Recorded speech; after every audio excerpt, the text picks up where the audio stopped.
ምዕራፍ 41 በሰባተኛውም ወር ከመንግሥት ወገንና ከንጉሡ ዋና አለቆች አንዱ የኤሊሳማ ልጅ የናታንያ ልጅ እስማኤል ከ10 ሰዎች ጋር ወደ ምጽጳ ወደ አኪቃም ልጅ ወደ ጎዶልያስ መጣ።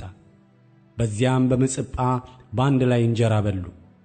የናታንያም ልጅ እስማኤል ከእርሱም ጋር የነበሩት 10 ሰዎች ተነስተው የሳፋንን ልጅ የአኪቃምን ልጅ ጎዶልያስን በሰይፍ መቱ። የባቢሎንም ንጉሥ በአገሩ ላይ የሾመውን ገደሉ።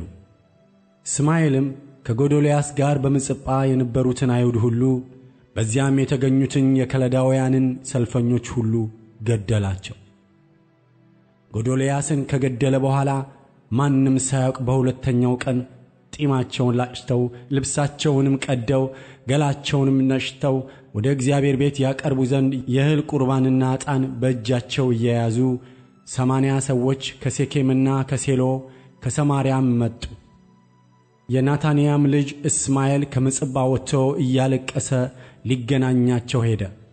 በተገናኛቸውም ጊዜ ወደ አኪቃም ልጅ ወደ ጎዶልያስ ኑ አላቸው። ወደ ከተማም መካከል በመጡ ጊዜ የናታንያ ልጅ እስማኤል ከእርሱም ጋር የነበሩ ሰዎች ገደሏቸው፣ በጉድጓድም መካከል ጣሏቸው። በመካከላቸውም እስማኤልን በሜዳ የተሸሸገ ስንዴና ገብስ ዘይትና ማርም አለና አትግደለን የሚሉት 10 ሰዎች ተገኙ። እርሱም ተዋቸው፣ ከወንድሞቻቸውም ጋር አልገደላቸውም። እስማኤልም ከጎዶልያስ ጋር የገደላቸውን የሰዎች ሬሳ ሁሉ የጣለበት ጉድጓድ ንጉሡ አሳ የእስራኤልን ንጉሥ ባኦስን ስለፈራ የሠራው ጉድጓድ ነበረ። የናታንያም ልጅ እስማኤል የገደላቸውን ሞላበት።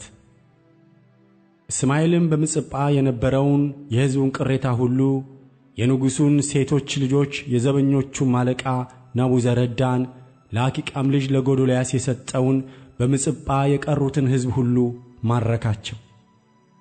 የናታንያም ልጅ እስማኤል ማርኮ ወደ አሞን ልጆች ይሄድ ዘንድ ተነሣ። የቃሬያም ልጅ ዮሐናን ከእርሱም ጋር የነበሩ የጭፍራ አለቆች ሁሉ የናታንያ ልጅ እስማኤል ያደረገውን ክፋት ሁሉ በሰሙ ጊዜ ሰዎቹን ሁሉ ይዘው ከናታንያ ልጅ ከእስማኤል ጋር ሊዋጉ ሄዱ። በገባዖንም ባለው በታላቁ ውኃ አጠገብ አገኙት። ከእስማኤልም ጋር የነበሩት ሕዝብ ሁሉ የቃሬያን ልጅ ዮሐናንን ከእርሱም ጋር የነበሩትን የጭፍራ አለቆችን ሁሉ ባዩ ጊዜ ደስ አላቸው። እስማኤልም ከምጽጳ የማረካቸው ሕዝብ ሁሉ ዘወር ብለው ተመለሱ፣ ወደ ቃሬያም ልጅ ወደ ዮሐናን ሄዱ። የናታንያ ልጅ እስማኤል ግን ከ8 ሰዎች ጋር ከዮሐናን አመለጠ፣ ወደ አሞንም ልጆች ሄደ። የቃሬያም ልጅ ዮሐናን ከእርሱም ጋር የነበሩት የጭፍራ አለቆች ሁሉ የአኪቃምን ልጅ ጎዶልያስን በምጽጳ ከገደለው በኋላ ከናታንያ ልጅ ከእስማኤል ያስመለሷቸውን የሕዝቡን ቅሬታ ሁሉ ከገባዖን ያስመለሷቸውን ሰልፈኞች ሴቶችንም ልጆችንም ጃንደረቦችንም ወሰዱ። ተነስተውም ወደ ግብፅ ይሄዱ ዘንድ በቤተልሔም አጠገብ ባለው በጌሮት ከመዓም ተቀመጡ።